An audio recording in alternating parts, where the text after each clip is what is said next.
500 साल लग गया राम मंदिर बनाने में। दोस्तों, भी कुछ दिन पहले मैं राम मंदिर गया था अयोध्या में, और मैंने अपने दिल की बात कही थी।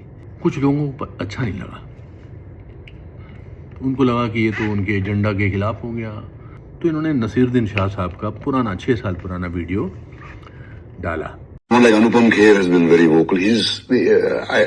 I don't think he needs to be taken seriously. He is a clown. Any number of his contemporaries from NSD and FTI can attest to his sycophantic nature. It's in his blood. He can't help it. फिर लग गए कुछ और लोग शुरू। ये मुझे लगा कि मैं नेशनल मुद्दा बन गया हूँ। एक बात मैं बताना चाहता हूँ खुल के, कि मैं जो कुछ भी बना हूं अपने बलबूते पे बना हूं, पूरा जमीन से निकला हूं मैं, जमीन से, अपनी मेहनत से, अपने पूरे संस्कारों को लेकर मैं आज इस मुकाम पे पहुंचा हूं, प्रभु की दया से, प्रभु राम की दया से। तो मुझे आप क्या डराओगे? उम्र भर अपने ही गिरेबां से उलझने वाले, तू मुझे मेरे ही साए से डराता क्या है? तो आप करते रहिए, मैं तो सत्य का साथ दूंगा। और अयोध्या में तो और भी शक्ति मिलती है। अयोध्या राम मंदिर में हर गली में, हर नुक्कड़ में राम समाये हुए हैं, तो यहाँ तो और भी शक्ति का एहसास होता है, और भी कहा अपने आप से कहने का दिल करता है कि सच बोल, सच बोल और जीत तेरी होगी। 500 साल लग गया राम मंदिर बनाने में, है ना? कुछ लोग नए नए एंगल ढूंढते रहो भाई, ढूंढते रहो। जय श्री राम, जय श्री राम। दोस्तों, अनुपम खेर अपनी एक फिल्म बना रहे हैं, और जिस फिल्म के तहत वो अयोध्या में हैं, और इस फिल्म के कारण वो कई बयान दे रहे हैं। जो बयान आ रहे हैं वो कोई इतिहास से जुड़े नहीं हैं, वो व्हाट्सएप यूनिवर्सिटी से जुड़े हुए हैं। इसीलिए कल हमने आपको दिखाया था उनका एक बयान, जिसमें वो बता रहे थे कि लूटा गए मंदिर के बारे में, तो राम पुनियानी जी ने उनको सही इतिहास समझाया। आज वो फिर एक बात कह रहे हैं इतिहास को, जो गलत बता रहे हैं, जो उनको जानकारी नहीं है। वो कह रहे हैं 500 साल के संघर्ष के बाद ये बना। आइए अब हम फिर अनुपम खेर साहब को शमशुल इस्लाम साहब के पास लिए चलते हैं और बताते हैं बावरी कैसे ध्वस्त हुई और मंदिर कैसे बना और कितने साल पुराना ये इतिहास है। चलिए शमशुल इस्लाम साहब के साथ, और हम उम्मीद करेंगे कि अनुपम खेर इनकी बात जरूर सुने। वो एक एक्टर हैं, अभिनेता हैं, तो उनको नॉलेज होना, सही नॉलेज होना, सही जानकारी होना बहुत ज़रूरी है।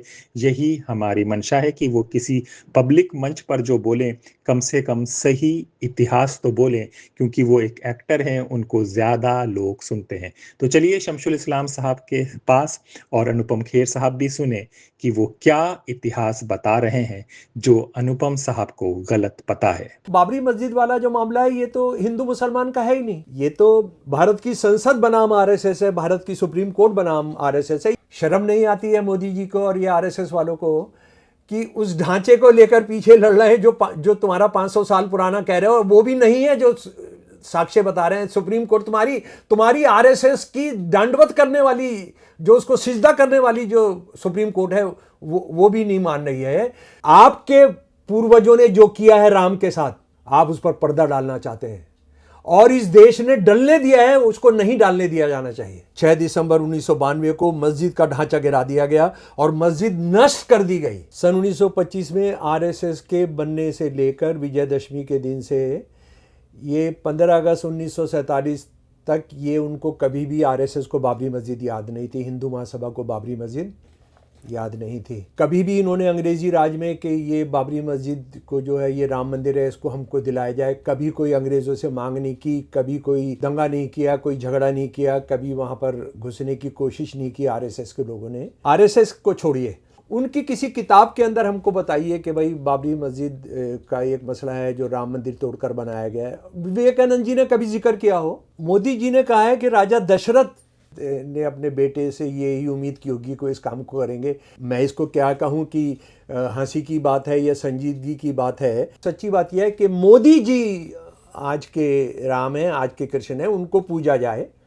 तो ये एक सहारा लिया जा रहा है राम जी का। नरसिम्हा राव को अगर आप भूल जाएंगे तो आप नहीं समझ सकते हैं। ये जब सिखों का कत्लेआम हुआ 1984 में, ये होम मिनिस्टर थे, और उसके बाद जब बाबरी मस्जिद ढाई गई, ये उस वक्त प्रधानमंत्री था कि आरएसएस ने इस मस्जिद को नुकसान नहीं पहुंचाएंगे। ये सुप्रीम कोर्ट को लिखित वचन दिया था। सुप्रीम कोर्ट ने किस तरह का एक बिना रीढ़ की हड्डी का रोल अदा किया, भारत माँ को जख्म पहुंचाने का, उसको लहूलुहान कर देने का, उसमें सुप्रीम कोर्ट में किस तरह से हिस्सेदारी की। बाबरी मस्जिद को लेकर जो झूठ है उनका एक लिस्ट बनाइए और उनका जवाब सारे दस्तावेजों से, सारे हिंदू दस्तावेजों से। अयोध्या क्यों हुआ किसी जर्नलिस्ट की बनाई हुई स्टोरीज और ये नॉवल का हिस्सा नहीं है, ये सरकारी उस जमाने के दस्तावेजों का हिस्सा है। झूठ क्या है और सच क्या है। आर्कियोलॉजिकल साक्ष्य साबित करते हैं कि मस्जिद की अपनी कोई नींव नहीं थी और इसे एक हिंदू मंदिर के ऊपर बनाया गया था। एक बेशरम झूठ है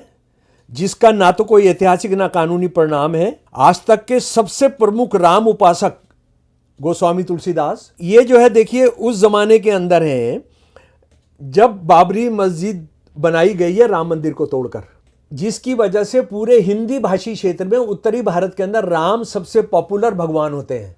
राम का सबसे बड़ा उपासक, राम का सबसे बड़ा पूजने वाला, राम को सबसे प्यारा भगवान बना देने वाला जो व्यक्ति है वो इसको नहीं लिखा, तो हम इसको समझ सकते हैं। हिंदू धर्म है जिसको आज आप हिंदू धर्म कहते हैं, हालांकि ये नाम तो कहीं पर है ही नहीं, किसी हिंदू स्क्रिप्चर में है ही नहीं। विवेकानंद जी साफ कह रहे हैं कि भौगोलिक टर्म है, इसका धर्म से कोई भी ताल्लुक नहीं है। सुप्रीम कोर्ट ने कहीं भी नहीं कहा है कि राम मंदिर किसी मंदिर की जगह मस्जिद बनाई गई है। यानी इतनी बड़ी जगह जहाँ पे वो मिंबर है, जहाँ पे मौलवी खड़े होकर खुतबा देते हैं, जुमे का सरमन पढ़ते हैं, वो जो 150 सेंटीमीटर का जगह है वही एग्जैक्ट जगह है जहाँ पर राम जी पैदा हुए थे। बहस का मुद्दा ये है, ये सवाल तो हम मोदी जी से भी पूछते हैं, अपने प्रधानमंत्री से। जब ये 2014 के अंदर आए और ये लाल किले पर तकरीर की, ये जो बोलता है उसका उल्टा करता है हमारा प्रधानमंत्री। इसने क्या किया कि वो सुप्रीम कोर्ट को घुमा फिरा के ये सब करके वो फैसला करा लिया, और इस बंदे ने आते ही वायदा किया था कि हम 10 साल इस मसले को नहीं उठाएंगे। मुसलमानों को इबादत और कब्जे से वंचित करना 22-23 दिसंबर 1949 की दरमियानी रात को हुआ, जब हिंदू मूर्तियों की स्थापना करके मस्जिद को अपवित्र किया गया। सुन लीजिए सुप्रीम कोर्ट का जजमेंट। इस अवसर पर मुसलमानों को बेदखल करना किसी वैध अधिकार द्वारा नहीं, बल्कि एक ऐसे कुकर्म के माध्यम से किया गया था जिसका उद्देश्य उन्हें उनके इबादत स्थल से वंचित करना था। इसका एक बड़ा बंदा था विलास वेदांती, धर्मगुरु रामविलास वेदांती, अब वो नहीं है। उन्होंने आउटलुक दिल्ली को 7 जुलाई 2003 को इंटरव्यू में जो कहा, वो अंक मेरे पास है। हम राम जन्मभूमि पर मंदिर बनाएंगे, भले ही भगवान राम कहें कि उनका जन्म वहां नहीं हुआ था। अच्छा, ये अकेले नहीं थे, एल के अडवाणी जो लेकर चला रथ यात्रा। हिंदुस्तान टाइम्स 20 जुलाई 2003 को कहा, सुन लीजिए जी। इससे कोई फर्क नहीं पड़ता कि ऐतिहासिक राम वास्तव में अयोध्या में उसी स्थान पर पैदा हुए थे या नहीं। मायने ये रखता है कि हिंदुओं का मानना है कि उनका जन्म वहीं हुआ था। आस्था इतिहास से ऊपर है। अगर इस देश को जानेंगे नहीं कि जो मुसलमान राज था, मुसलमानों का जो राज था, वो असल में हिंदुओं की ऊंची जातियों का राज था, तो जो बदला लेना है पकड़ो ना, उनको पकड़ो। रावण कोई मुसलमान नहीं था। सीता जी का अपहरण करने वाला, सीता जी का अपहरण करने कौन आया था? मुसलमान जामा मस्जिद का इमाम साहब आया था? कोई दाढ़ी वाला मुसलमान आया था? सिख गुरुओं की किसी भी वाणी में, उनकी किसी भी पुस्तक में, उनकी किसी भी लेखनी में बाबरी मस्जिद बनाए जाने, राम मंदिर के तोड़ने का जिक्र क्यों नहीं है? जो बात है, अगर उसको नहीं रखेंगे तो आज मुसलमान का नंबर है, कल किसी और का नंबर आएगा। इसको बहुत अच्छे तरीके से हम समझ लें। ये बहुत कम लोग जानते हैं कि वहां पर डायनामाइट का इस्तेमाल किया गया बाबरी मस्जिद को उड़ाने में भी। मुसलमान अगर बचेंगे तो तब ये संविधान बचेगा, दलित बचेंगे जब ये संविधान बचेगा, ईसाई बचेंगे जब ये संविधान बचेगा, सिख बचेंगे जब ये संविधान बचेगा, बौद्ध बचेंगे, जैन बचेंगे जब ये संविधान बचेगा। कि आरएसएस ने इस मस्जिद को नुकसान नहीं पहुंचाएंगे, ये सुप्रीम कोर्ट को अपना वचन दिया था, लिखित वचन दिया था, पार्लियामेंट को वचन दिया था। नरसिम्हा राव कहते हैं कि उनको भी वचन दिया था, उन्होंने कहा था कि हम इसको नहीं करेंगे, इसको हम नहीं छुएंगे। लेकिन आरएसएस के वचन का क्या मीनिंग होता है, वो कितने झूठों का वो सर्वत्र है, वो गंदगी का, झूठ फैलाने का और अफवाहें फैलाने का, हिंसा फैलाने का कितना बड़ा वो उसका चश्मा है, वो सर्वत्र है, तो वो उसको हम अच्छे तरीके से समझ सकते हैं। तो ये किस आरएसएस ने किससे वायदा किया था? भारत की संसद से वायदा किया था, सुप्रीम कोर्ट से वायदा किया था। तो ये तो बाबरी मस्जिद वाला जो मामला है, ये तो हिंदू मुसलमान का है ही नहीं, ये तो भारत की संसद बनाम आरएसएस है, भारत की सुप्रीम कोर्ट बनाम आरएसएस है। ये और बात है संसद ने कुछ नहीं किया, ये और बात है सुप्रीम कोर्ट ने वो जो गिराने वाले थे, जो कत्लेआम करने वाले थे मुसलमानों के इस बाबरी मस्जिद को ढहाने के आंदोलन के लिए, उनको ही वो मस्जिद सौंप दी गई। उस पर हम अभी आएंगे, सुप्रीम कोर्ट ने किस तरह का एक बिना रीढ़ की हड्डी का रोल अदा किया, और हिंदुत्व का जो प्रोजेक्ट है, भारत माँ को ज़ख़म पहुंचाने का, उसको लहूलुहान कर देने का, उसमें सुप्रीम कोर्ट में किस तरह से हिस्सेदारी की। अच्छा, एक और बात जो मैं आपको बताना चाहता हूँ, आज जब ये स्वतंत्र के साथ भाई साथी जो हैं ये इसको कर रहे हैं, हमने ये कुछ फ़ोटो लगाए हैं, देखिए काकोरी के शहीदों के, काकोरी के शहीदों के फ़ोटो हैं, राजेंद्र लहरी, अशफाकुल्ला खान, राम प्रसाद बिस्मिल, रोशन सिंह। ये काकोरी का जो ख़जाना लूटा गया था, और वो ख़जाना किस लिए लूटा था, और काकोरी अयोध्या से ज़्यादा दूर नहीं है, बहुत करीब है, लखनऊ से बहुत करीब है।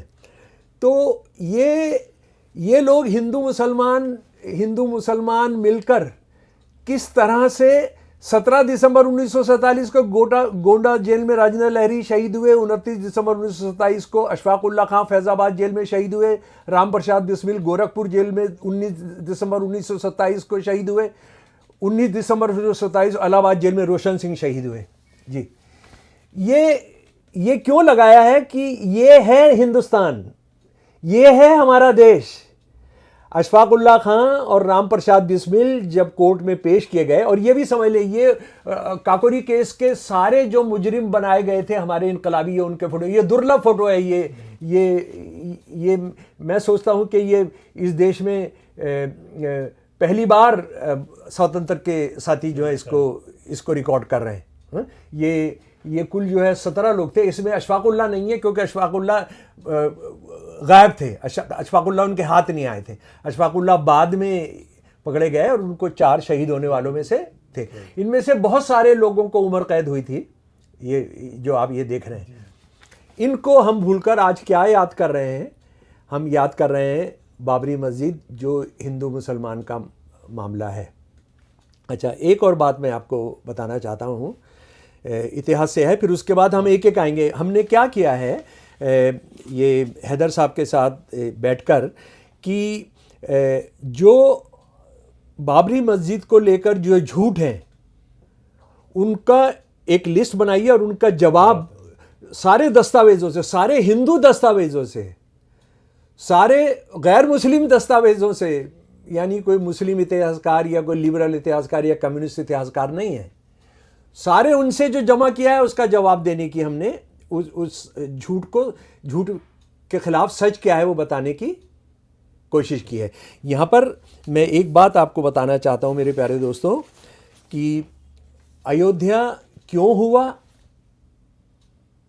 1992 में, उसको अगर हम नहीं समझ पाएंगे, अगर हम ये नहीं समझेंगे कि 1857 में अयोध्या में क्या हुआ था।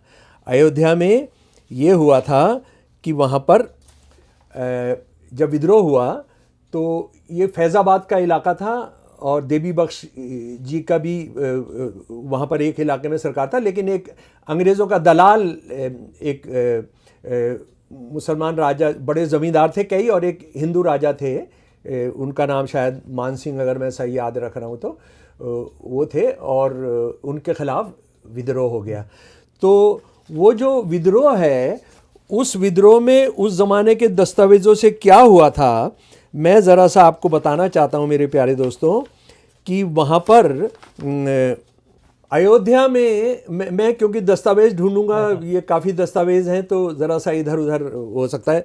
1857 में क्या हुआ था, हमारे देश की जो सारे देशव्यापी जो जंग आज़ादी थी, शस्त्र क्रांति थी, उसमें क्या हुआ था, वहाँ पर एक बहुत मशहूर मौलवी थे, आप गूगल में जाएंगे उनको पता लग जाएगा, मौलाना अमीर अली। ये अयोध्या के बहुत मशहूर मौलवी थे। और अयोध्या की हनुमान गढ़ी जो आज भी है, हनुमान टेम्पल के बाबा रामचरण दास, इन दोनों ने मिलकर एक छोटी सी सेना गठित की, इनकलाबी सेना। किसके लिए? जो लखनऊ का जो नवाब था, जिनको भेज दिया गया था, उनका बेटा जो है ब्रिजेश कदर, जो सेना को लीड कर रहा था अंग्रेज़ों के ख़िलाफ़, और उनकी माँ जो थी बेगम बेगम हज़रत महल, शायद बेगम हज़रत महल, हाँ जी, बेगम हज़रत महल, बेगम हज़रत महल जो थी, तो उसके लिए उन्होंने उनके पक्ष में लड़ाई लड़नी शुरू की। दोनों गिरफ्तार हुए, मुसलमान ज़मींदारों और हिंदू राजा की आपस में साजिश की वजह से, और ये दोनों के दोनों को गिरफ्तार करके उनको एक ही पेड़ पर फैज़ाबाद के अंदर फांसी पर लटकाया गया 1857 जी। और उसके बाद ये अकेला मामला नहीं था वहाँ पर। अच्छन खां थे और शंभू प्रसाद शुक्ल थे, फैज़ाबाद के ही। ये देवी बख्श जी की जो क्रांतिकारी सेना थी, अंग्रेज़ विरोधी सेना थी, उसके ये कमांडर थे। इन्होंने भी लड़ाई लड़ी, और उसके बाद इनको गद्दारों की वजह से पकड़ कर लटकाया गया, और इनको भी फांसी पर लटकाया गया, और इनको एक इमली के पेड़ पर लटकाया गया फांसी देकर। और उनकी लाशों को जब तक वो गल सड़ नहीं गई, इनको किसी को उतारने नहीं दिया गया। ये हिंदू मुसलमान 1857 में फैज़ाबाद में, अयोध्या के अंदर जो कर रहे थे, उस विरासत को ख़त्म करने के लिए ही आरएसएस जो है आज भी देखिए उस काम को बराबर करने के अंदर लगा है। इसको ये दस्तावेज़ जो हैं, ये मौलाना अमीर अली, हमारे हनुमान गढ़ी के बाबा रामचरण दास, अच्छन खां और शंभू प्रसाद जो शुक्ला है, ये अंग्रेज़ों के गज़ेटियर्स में जाकर आप देख सकते हैं। ये कोई किसी जर्नलिस्ट की बनाई हुई स्टोरीज़ और ये नॉवल का हिस्सा नहीं है, ये सरकारी उस ज़माने के दस्तावेज़ों का हिस्सा है। अच्छा, अब हम ज़रा सा आ जाएंगे जो हमने वो तैयार किया है कि झूठ क्या है और सच क्या है जी। सबसे पहला झूठ जो बाबरी मस्जिद को लेकर बोला जाता है आरएसएस के ज़रिए या आरएसएस से जुड़े हुए लोगों के ज़रिए, वो ये है कि नया राम मंदिर हिंदू पूजा के एक प्राचीन स्थल पर बनाया गया है। इस स्थल पर स्थित अंतिम हिंदू मंदिर को 16वीं शताब्दी के शुरुआत में प्रथम मुगल सम्राट ने एक मस्जिद के निर्माण के लिए नष्ट कर दिया था, जिसे आधुनिक समय में बाबरी मस्जिद के नाम से जाना जाता है, जो आर्कियोलॉजिकल साक्ष्य साबित करते हैं कि मस्जिद की अपनी कोई नींव नहीं थी और इसे एक हिंदू मंदिर के ऊपर बनाया गया था जी। अच्छा, अब सच क्या है ज़रा? गैर मुस्लिम दस्तावेजों से जी, गैर प्रगतिशील दस्तावेजों से एक बेशरम झूठ है, जिसका ना तो कोई ऐतिहासिक ना कानूनी परिणाम है, और इतिहास के जो हिंदू कथानक है, हिंदू आख्यान है, इसकी कोई पुष्टि नहीं है। आज तक के सबसे प्रमुख राम उपासक गोस्वामी तुलसीदास 1532 से लेके 1623 तक, 1532 में जन्म होता है और 1632 के अंदर उनकी मौत होती है। ये जो है देखिए उस ज़माने के अंदर है जब बाबरी मस्जिद बनाई गई है राम मंदिर को तोड़कर जी।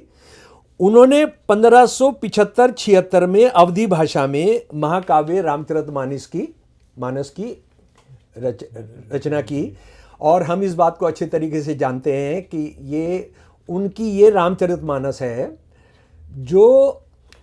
जिसकी वजह से पूरे हिंदी भाषी क्षेत्र में उत्तरी भारत के अंदर राम सबसे पॉपुलर भगवान होते हैं, सबसे पॉपुलर भगवान हो जाते हैं। और जब उन्होंने ये लिखी तो बनारस के जो पंडित थे, अयोध्या के जो पंडित थे, उन्होंने इनका सोशल बाइकआउट कर दिया।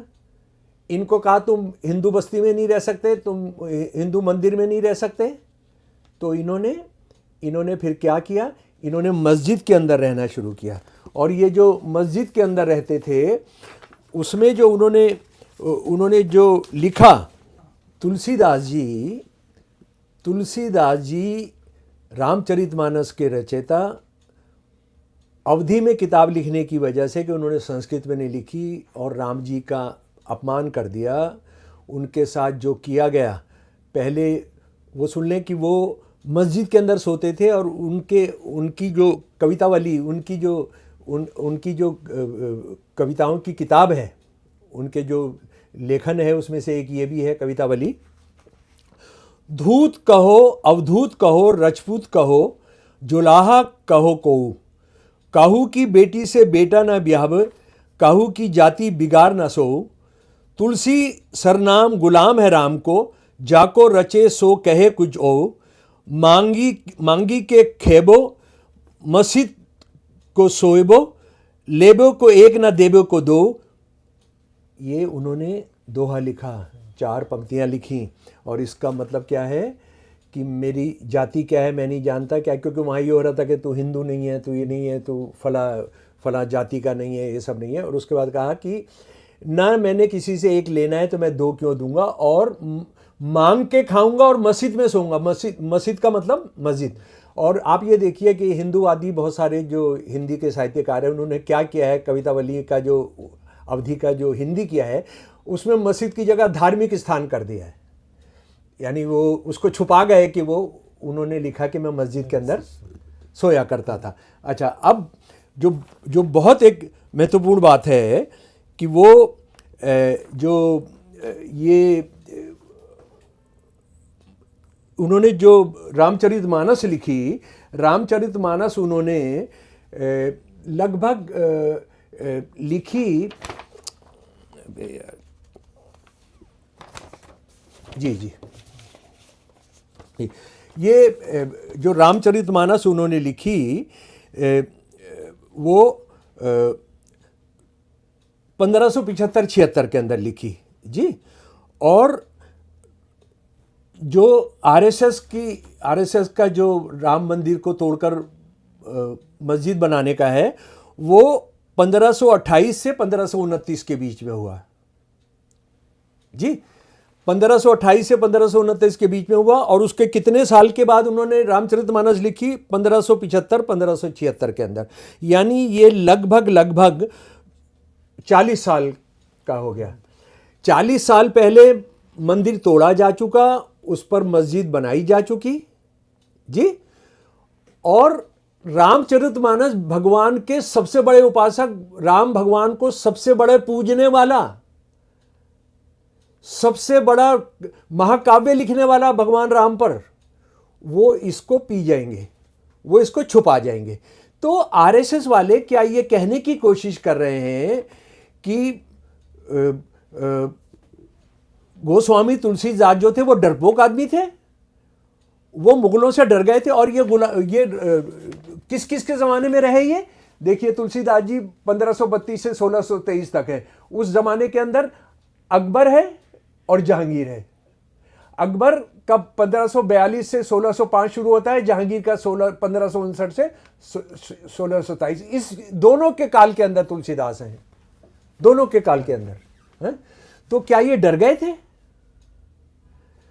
राम का सबसे बड़ा उपासक, राम का सबसे बड़ा पूजने वाला, राम को सबसे प्यारा भगवान बना देने वाला जो व्यक्ति है वो इसको नहीं लिखा, तो हम इसको समझ सकते हैं। अच्छा, उसके बाद फिर हिंदू नैरेटिव में हम आ जाते हैं। शंकराचार्य, अरविंदो घोष, स्वामी विवेकानंद, स्वामी दयानंद सरस्वती।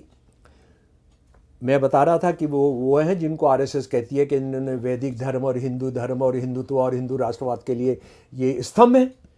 इनके किसी भी किताब के अंदर कोई जिक्र नहीं। 2 इतिहासकारों का मैंने जिक्र किया, जदुनाथ सरकार और आरसी मजूमदार, उनके किसी उसके अंदर जिक्र नहीं है। अच्छा, उसके बाद एक और इम्पॉर्टेंट बात यह है कि आदि शंकराचार्य जो 788 से 820 तक रहते हैं और सारे भारत का भ्रमण करते हैं 10 साल तक, वो जो पांच पीठ स्थापित करते हैं उसमें अयोध्या पीठ स्थापित नहीं करते हैं। वो अयोध्या जाते ही नहीं है। इसका मतलब है कि अयोध्या हिंदू जो धर्म, हिंदू धर्म है जिसको आज आप हिंदू धर्म कहते हैं, हालांकि ये नाम तो कहीं पर है ही नहीं, किसी हिंदू स्क्रिप्चर में है ही नहीं। 20वीं शताब्दी के शुरू के अंदर हिंदू धर्म जो है एक टर्म पॉपुलर शुरू होता है। और हिंदू जो शब्द है वो विवेकानंद जी ने बताया कि किस तरह से 16वीं 17वीं शताब्दी के अंदर अरब्स और ग्रीक जो है वो उसको देते हैं, और उसका मतलब है कि इंडस रिवर के इधर रहने वाले जो लोग हैं वो उसका धर्म। विवेकानंद जी साफ कह रहे हैं कि हिंदू का मतलब ये एक भौगोलिक टर्म है, इसका धर्म से कोई भी ताल्लुक नहीं है। तो वो पुरी में, बद्रीनाथ में स्थापित करते हैं पीठ एक, वो पुरी में करते, बद्रीनाथ में करते हैं, पुरी में करते हैं, द्वारिका में करते हैं, श्रृंगेरी में करते हैं, कांची में करते हैं, लेकिन अयोध्या नहीं करते हैं। तो अयोध्या इसका मतलब है बात बहुत साफ है कि कोई उस तरह से धार्मिक उसकी कोई महत्व वाली जगह नहीं थी। तो आप ये कह रहे हैं कि धार्मिक महत्व वाली जगह थी, और आदि शंकराचार्य जो हैं, आदि शंकराचार्य ने उसकी चिंता नहीं की। सच्ची बात यह है कि आदि शंकराचार्य तो जानते थे बहुत कुछ हिंदू धर्म के इतिहास के बारे में, उसके पौराणिक पूजनीय स्थलों के बारे में। आप जो है एक चीज़ ऐसी रच रहे हैं ताकि हिंदू मुसलमान सवाल को किया जा सके। अच्छा, उसके बाद ये जो 9 नवंबर 2019 को जजमेंट है सुप्रीम कोर्ट का, ये लगभग 1045 पेज के अंदर 1045 पेज के अंदर जो जजमेंट है, इसमें सुप्रीम कोर्ट ने कहीं भी नहीं कहा है कि राम मंदिर किसी मंदिर की जगह मस्जिद बनाई गई है। इसने बिल्कुल साफ कहा है कि कोई भी अवशेष, कोई भी खंडर में से कोई भी नहीं मिला मंदिर का, किसी मंदिर का अवशेष। और इसकी जो नींव है वो नींव नीचे से ही मस्जिद की है, जो ये कह रहे हैं कि उसके नींव कोई नहीं थी। और आजकल क्या कर रहे हैं आरएसएस वाले, कोई एक मुसलमान आर्कियोलॉजिस्ट है, उसका भाषण के उसने वो देख लिया था, उसने वो पिलर्स देख लिए थे मंदिरों के और ये सब हो गया था। तो मतलब ये कल परसों तक दिल्ली यूनिवर्सिटी के अंदर टीचर्स में एक बहस चल रही थी, तो मैंने उनको ये जजमेंट जो है इसका जजमेंट का लगाया, उसके बाद वो गायब हो गए, वो छुप गए। लेकिन बराबर एक चलता रहता है आम लोगों के बीच में कि वो तो देखो मुसलमान आर्कियोलॉजिस्ट कह रहे हैं कि उसने देखा था, उसने लाल साहब कोई आर्कियोलॉजिस्ट थे, उनके साथ जाकर उसने वो वहाँ पर देखा था। तो सुप्रीम कोर्ट को नहीं पता है जी, ये गोस्वामी तुलसीदास जी को नहीं पता है, इसको पता है ये जो है जी। अच्छा, उसके बाद जनाब हम दूसरा लेकर आते हैं, नंबर 2, लाई नंबर 2। दूसरी इनका झूठ ये कहता है कि भगवान राम के पारंपरिक जन्म स्थान के रूप में आर्कियोलॉजी और दस्तावेजी साक्ष्य दर्शाते हैं कि इस स्थल को अनादिकाल से हिंदुओं के लिए एक स्पिरिचुअल इंपॉर्टेंस का स्थान माना जाता रहा है। बात पहले वाले जैसी ही है, लेकिन इस झूठ के बारे में भी जरा सुन लें। यह सच है कि पारंपरिक रूप से हिंदू मानते हैं कि राम का जन्म अयोध्या शहर में हुआ था, लेकिन मुद्दा यह है कि क्या उनका जन्म बाबरी मस्जिद के केंद्रीय गुंबद लगभग 150 सेंटीमीटर, यानी इतनी बड़ी जगह जहाँ पे वो मिंबर है, जहाँ पे मौलवी खड़े होकर खुतबा देते हैं, जुमे का सरमन पढ़ते हैं, वो जो 150 सेंटीमीटर का जगह है वही एग्जैक्ट जगह है जहाँ पर राम जी पैदा हुए थे। बहस का मुद्दा यह है, वहाँ अयोध्या में पैदा हुए थे, इस पर कोई विवाद नहीं है, लेकिन जहाँ बाबरी मस्जिद बनी थी उसके जहाँ मौलवी खड़े होकर खुतबा देते हैं वो जगह एग्जैक्ट थी, वो है असली बात। सबसे पहले इसमें कहा गया मुसलमानों को इबादत और कब्जे से। अच्छा, अब ज़रा सुप्रीम कोर्ट के जजमेंट ने क्या कहा, वही जजमेंट जो मैं क्योंकि आपको ये इसलिए दिखाता हूँ ताकि ये कोई हवाई बात नहीं हो रही है, फर्जी बात नहीं हो रही है, ये सारी साक्ष्य, सारे दस्तावेज जमा करके सालों साल उस पर काम करके ये आपके सामने साझा करता हूँ।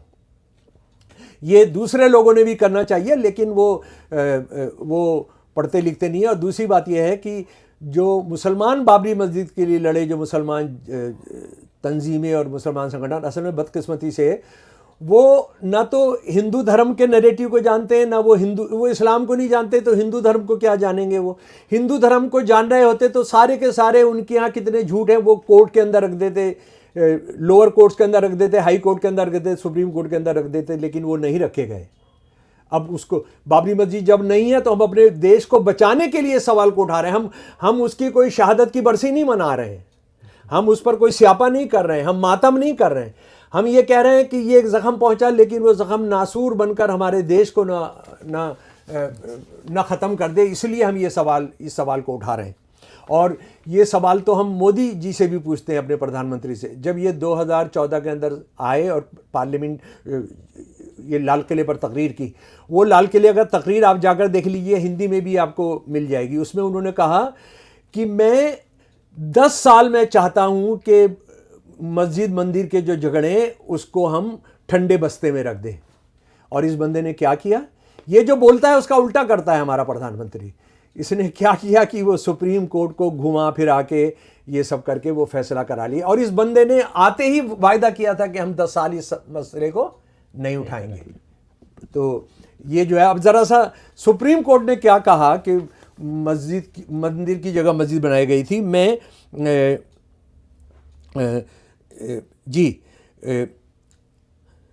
मुसलमान ये 22-23 दिसंबर 1949 को जो रामलला प्रगट हो गए थे, जब कांग्रेस का चीफ मिनिस्टर था, जो आरएसएस का आदमी था, जो हिंदू महासभा का भी आदमी था। मैं इससे पढ़कर सुना रहा हूं आपको जजमेंट से। मुसलमानों को इबादत, अंग्रेजी से हिंदी किया है मैंने, मुसलमानों को इबादत और कब्जे से वंचित करना 22-23 दिसंबर 1949 की दरमियानी रात को हुआ, जब हिंदू मूर्तियों की स्थापना करके मस्जिद को अपवित्र किया गया। सुन लीजिए सुप्रीम कोर्ट का जजमेंट। फैक्ट्स को तो नहीं डिनाई कर पाए ना, वो फैक्ट तो जो सामने था उसको डिनाई नहीं कर सकते थे, कागज है। जजमेंट वो ये कहेंगे कि कुछ भी हो जाए लेकिन पतनाला वहीं रहेगा, हिंदुत्व का पतनाला वहीं रहेगा, वो अलग बात है। लेकिन सुन लीजिए पहले ये, इस अवसर पर मुसलमानों को बेदखल करना किसी वैध अधिकार द्वारा नहीं, बल्कि एक ऐसे कुकर्म के माध्यम से किया गया था जिसका उद्देश्य उन्हें उनके इबादत स्थल से वंचित करना था।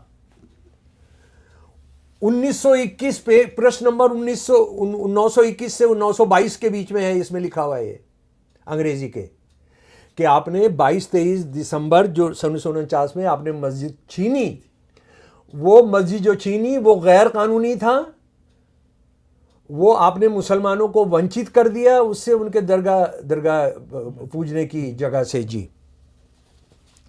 और पेज नंबर 913-914 पर क्या लिखा है, जरा 6 दिसंबर जो लिखा है वो सुन लीजिए। 6 दिसंबर 1992 को मस्जिद का ढांचा गिरा दिया गया और मस्जिद नष्ट कर दी गई। मस्जिद का विध्वंस यथास्थिति के आदेश और इस न्यायालय को दिए गए आश्वासन का उल्लंघन करते हुए हुआ। देखिए सुप्रीम कोर्ट कह रही है हमको आश्वासन दिया था कि आप उसको छुएंगे नहीं, और कोर्ट्स का सबका ऑर्डर था कि यथास्थिति बना के रखी जाए, स्टेटस को मेंटेन किया जाए, वो आपने नहीं माना। मस्जिद का विध्वंस और इस्लामी ढांचे का विध्वंस कानून के शासन का घोर उल्लंघन था। समझ गए भाई साहब? इस देश को नहीं समझ में आएगा क्या ये?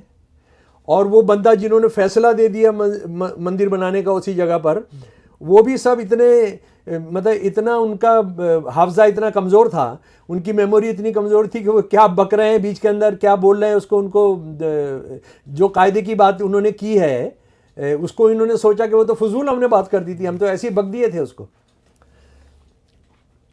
अच्छा, हम पहले बात कर चुके कि 1925 के बाद उन्होंने कभी नहीं किया।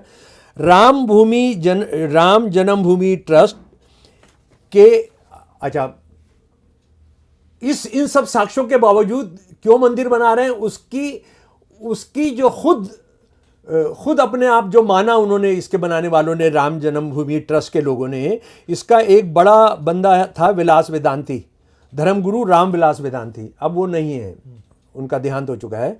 उन्होंने आउटलुक दिल्ली को 7 जुलाई 2003 को इंटरव्यू में जो कहा, वो अंक मेरे पास है, हम राम जन्मभूमि पर मंदिर बनाएंगे भले ही भगवान राम कहें कि उनका जन्म वहां नहीं हुआ था। हमने झूठ को सर चढ़ाना है। अगर भगवान राम भी आकर बोल दें कि मैं वहाँ पैदा नहीं हुआ था तो हम उसको मानने नहीं जा रहे। अच्छा, ये अकेले नहीं थे। एल के अडवाणी जो लेकर चला जी रथ यात्रा राम मंदिर के लिए, वो आप जानते हैं ना कि वो रथ यात्रा जो है, वो रथ यात्रा भगवान और रोम के राजा चला करते थे। आरएसएस वालों को आप देखेंगे हमेशा रथ यात्रा करते हैं। ये साइकिल यात्रा या पैदल यात्रा या बैलगाड़ी यात्रा नहीं, ये अपने आप को राजा समझते हैं, अपने आप को रजवाड़े समझते हैं। तो उसने वही चुना, और वो ये है कि 10 लाख रुपए की गाड़ी थी जिसमें एयर कंडीशन और सब कुछ था। तो वो राम जी बेचारे जो पैदल घूमते रहे, उनको बेर खाने के लिए भी शबरी के हाथ से बेर खाने पड़ते थे, हैं। वो कैसे कैसे जुल्म सहे उन्होंने। उनकी बीवी का अपहरण कर लिया गया, सीता जी का, और ये बंदा जो है उनका अधिकार दिलाने के लिए एयर कंडीशन में उस वक्त की 10 लाख रुपए की गाड़ी में घूम रहा है। तो इसने क्या कहा, जरा वो भी सुन लीजिए। इन्होंने हिंदुस्तान टाइम्स 20 जुलाई 2003 को कहा, सुन लीजिए जी। इससे कोई फर्क नहीं पड़ता कि ऐतिहासिक राम वास्तव में अयोध्या में उसी स्थान पर पैदा हुए थे या नहीं। मायने ये रखता है कि हिंदुओं का मानना है कि उनका जन्म वहीं हुआ था। आस्था इतिहास से ऊपर है। हमारा जो विश्वास है वो, हाँ, मेरी पत्नी जो है, मेरी पत्नी पर मेरे को ये हो जाए कि मेरी पत्नी जो है वफादार नहीं है, बस मुझे ये आस्था हो जाए, तो सच क्या है मेरे को उससे मतलब नहीं। मैंने उसको बाहर निकाल देना है, मैंने मारना है, पीटना है, उसके साथ करना है ना। सच क्या है मैं उसको नहीं मानूंगा। आस्था यानी मिथक जो है, हम उसको सच्चाई के मुकाबले में करेंगे। और ये सच्चाई जो है कोई औरंगजेब के जरिए रखी सच्चाई नहीं है, बाबर के रखी सच्चाई नहीं है। ये सच्चाई है जो अभी तक हम झूठ नंबर 1 और झूठ नंबर 2 में और आगे भी 5-6 में हम जानेंगे। वो सच्चाइयाँ वो हैं जो हिंदूवादी सच्चाई है। उसके बाद कि एक और सवाल जो पूछा जाना चाहिए कि भाई अयोध्या के अंदर सैकड़ों राम मंदिर हैं। अब तो सारे ख़त्म करके उनको एक ही राम मंदिर कर दिया गया क्योंकि उससे दुकानदारी में फ़र्क पड़ता। सारे उदारीकरण, वो पुनरुद्धार के नाम पे जो किया गया, वहाँ सारे मंदिर जो राम के मंदिर से उन सबको मतलब अब वो एग्जिस्ट नहीं करते। अब तो बस एक राम मंदिर है और सारी दुनिया में ही एक राम मंदिर है अब जी। बाबर ने यही मंदिर क्यों गिराया, सिर्फ बाकी राम मंदिर क्यों नहीं गिराए? ये सवाल भी पूछा जाना है। भाई राम से अगर उसको इतनी नफरत थी कि जब वो उनकी पैदाइश की जगह को खोद देगा, हालांकि बाबर तो आया नहीं, उनका जो उनके कोई रजवाड़े जो थे वो मुसलमान कोई ज़मींदार जो थे उन्होंने बनाया। बाकी मंदिर क्यों नहीं तोड़े जी? नंबर 2 हो गया जनाब। अब नंबर 3 पर आते हैं हम। झूठ नंबर 3। झूठ नंबर 3 क्या कह रहा है? झूठ नंबर 3 के अनुसार बाबरी मस्जिद की जगह पर राम मंदिर का निर्माण कुछ सौ साल पहले मूर्ति भंजक यानी मूर्ति तोड़ने के नतीजे में नष्ट हुए एक मंदिर की पुनर्स्थापना हेतु पुनर्स्थापनात्मक न्याय प्राप्त करने की आवश्यकता है। यानी एक न्याय के जरिए कोर्ट के जरिए न्याय हासिल करना था जी। इसको अगर अंग्रेजी में अगर आप करेंगे तो ये रहेगा restorative justice to re-establish a Hindu temple that had been destroyed as a result of iconoclasm a few hundred years ago। कि हमने असल में जस्टिस में, न्याय में एक रेस्टोरेटिव जस्टिस होता है कि पुराना आपको बहुत पहले से कोई जुल्म किया गया है तो आप उसको सही करा सकते हैं। हाँ, लेकिन आप जो सही करा रहे हैं, जो नहीं था उसको सही करा रहे हैं जी। राम मंदिर उस जमाने में हिंदुओं के लिए बहुत बड़ा एक सिंबॉलिक और भावनात्मक मामला था। इस डिमोलिशन से जो आघात पहुंचा वह पीढ़ियों से चला आ रहा है और हिंदुओं के मानस पर आज भी प्रभाव डाल रहा है और इसने ऐतिहासिक रूप से भारत में हिंदू मुस्लिम तनाव में योगदान दिया है और आज भी योगदान दे रहा है। अच्छा, अब बताइए, अब जरा सच पर आइए। इस तर्क के अनुसार भारत में मुस्लिम नामों वाले शासकों का शासन मूर्ति तोड़ने वालों का इस्लामी शासन था। यानी वो ये मान रहे हैं कि मुसलमान रूल जो था वो मूर्ति तोड़ने वालों का शासन था। ठीक है जी, आपने कहा, हमने मान लिया। केवल 19वीं शताब्दी के शुरुआत में विकसित मुस्लिम इतिहास का ये आख्यान ऐतिहासिक तथ्यों और यहाँ तक कि सामान्य ज्ञान से भी खिलाफ है। ये जो आप आज कर रहे हैं कि ये मुस्लिम राज था, वो जो हिंदू व्याख्यान है, हिंदू कथानक है, और जो ऐतिहासिक कथानक है, उस सब के ऐतिहासिक फैक्ट है, उस सब के खिलाफ है। लगभग 1000 पिछला हमारा एपिसोड इसी पर था। मुझे लगता है कि उस एपिसोड का भी आप लिंक लगा देंगे, इसमें लिंक लगा देंगे। 1000 साल के मुसलमान शासन के बावजूद 75% लोग हिंदू रहे। 1871-72 का सेंसस हमने बात की थी। मुसलमान 21.5%, हिंदू सिख 73.5%। ठीक है जी। और मुगल राज किसने चलाया? सारे लीडिंग कमांडर कौन थे? हिंदू थे। जयसिंह 1, जयसिंह 2 शिवाजी से लड़ने गए। मान सिंह, अकबर का साला जो है, वो राणा प्रताप से लड़ने गया। अकबर कभी नहीं गया लड़ने। उधर औरंगजेब कभी भी शिवाजी से लड़ने गया। दारा शिकोह को किसने मारा? जयसिंह 1 पकड़ कर लेकर आया और औरंगजेब के हवाले किया। शिवाजी को गिरफ्तार फंसाकर यहां लाकर जो गिरफ्तार करवाया, वो किसने करवाया? जयसिंह 2 ने करवाया। तो ये किसने किया? और अगर इस देश को जानेंगे नहीं कि जो मुसलमान राज था, मुसलमानों का जो राज था, वो असल में हिंदुओं की ऊंची जातियों का राज था, तो जो बदला लेना है पकड़ो ना, उनको पकड़ो। रावण कोई मुसलमान नहीं था, सीता जी का अपहरण करने वाला, उनके साथ जो बहुत बुरा सलूक करना चाहता था। तो उनका ये मुसलमानों से क्या लेना है? मुगलों का मुसलमानों से क्या लेना देना? और मुगल राज को जिसको आप बोलते हो, जिसमें आप अभी एक नई किताब आई है मेरे प्यारे दोस्तों, वो किताब है जी, ये जो मुगल राज था, मुगल राज के बारे में पिछली बार मैंने आपको वो दस्तावेज़ दिखाई थी, मसीरुल अमरा, उसका हिंदी वर्जन भी दिखाया था, जो काशी का एक हिंदूवादी संगठन ने छापा था। वो उसका लिंक है, आप वो देख लीजिएगा। ये एक नई किताब आई है, बहुत इंपॉर्टेंट। जो मेरे दोस्त अंग्रेजी का पढ़ सकते हैं वो इसको ज़रूर पढ़ें। ये बहुत इंपॉर्टेंट किताब है। ये जो मुसलमान राज जिसकी आप बात करते हैं, उसको चलाने वाले, वो तो मिलिट्री अफसर की हमने बात की थी। ये दूसरा, मतलब 85 नाम हैं जिसके अंदर बाबर से लेकर और बहादुर शाह जफर तक कितने सेठों ने, कितने प्राइम मिनिस्टर्स ने इसके अंदर काम किया है। कुछ नाम हैं, बनारसी दास, उसके बाद चंद्रभान ब्राह्मण, दुर्गा कुली, और मतलब आप नाम लिखते लिखते आप परेशान हो जाएंगे। और ये जो किताब है, ये जगजीत लाली इतिहासकार हैं लंदन से, इन्होंने जो उस ज़माने के ओरिजिनल दस्तावेज़ों से जो निकाली हैं, आप हैरान रह जाएंगे। वजीर आला आमतौर पर कायस्थ हैं।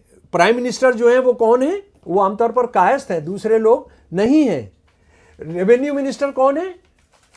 कायस्थ हैं या ब्राह्मण हैं।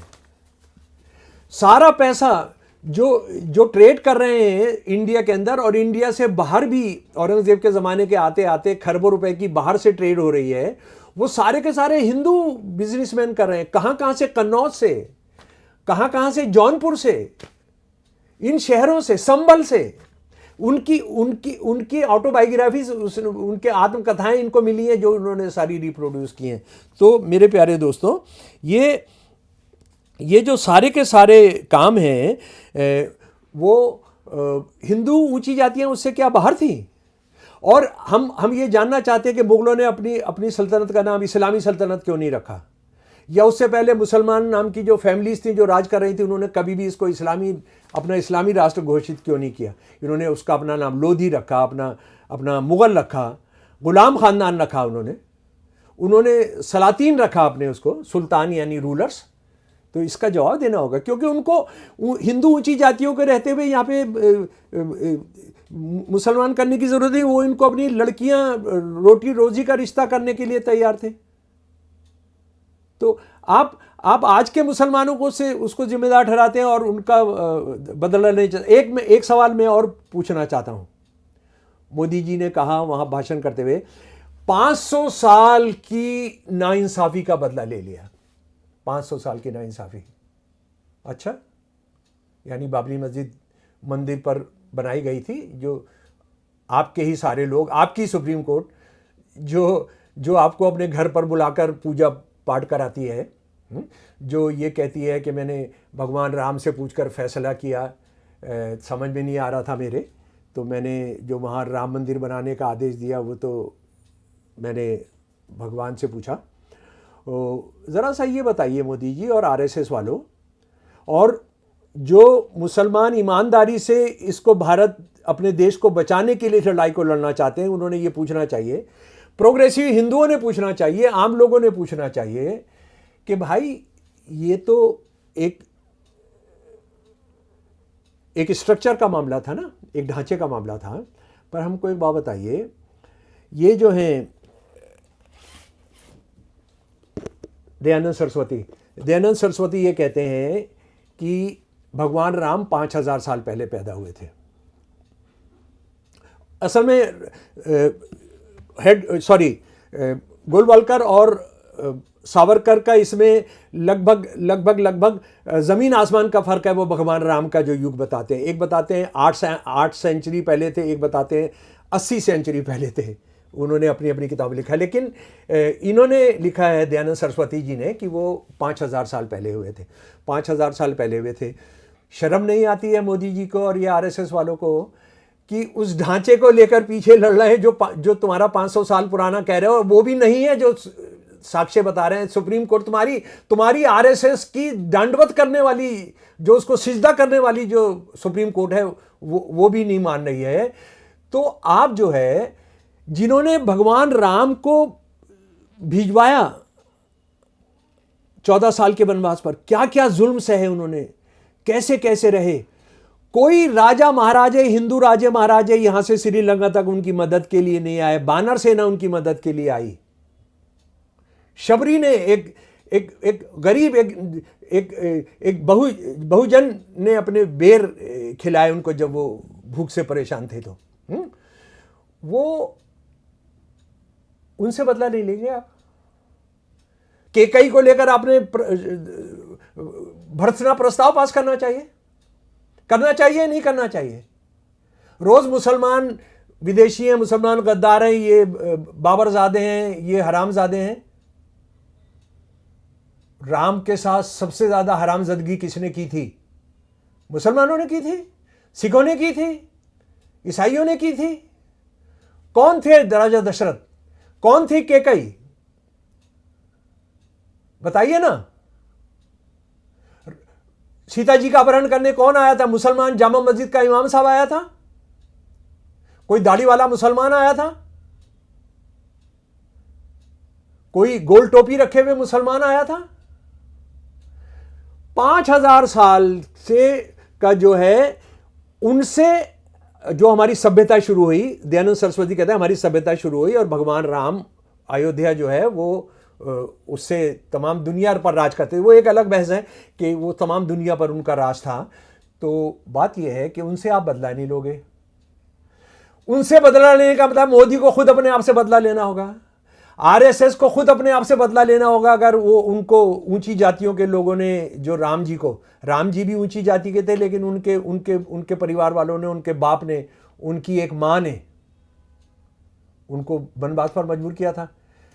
तो उनसे बदला लेना है तो आपने खुद से बदला लेना होगा। लेकिन आपने, गरीब मुसलमान हैं, कमेरे हैं, 1000 साल के मुसलमान के राज के बावजूद कहीं पर भी दिखते नहीं है, किसी पायदान पर नहीं है।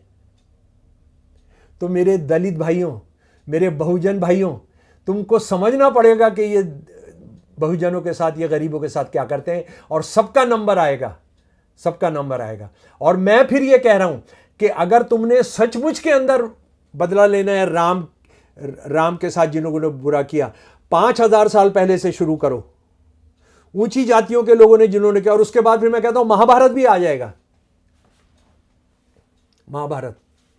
महाभारत ये आरएसएस के मुखिया आजकल बोल रहे हैं कि हम तो आजकल कभी किसी से लड़े ही नहीं, हम तो हिंदू तो आपस में हिंदू जो थे वो मुसलमानों के आने से पहले एक थे।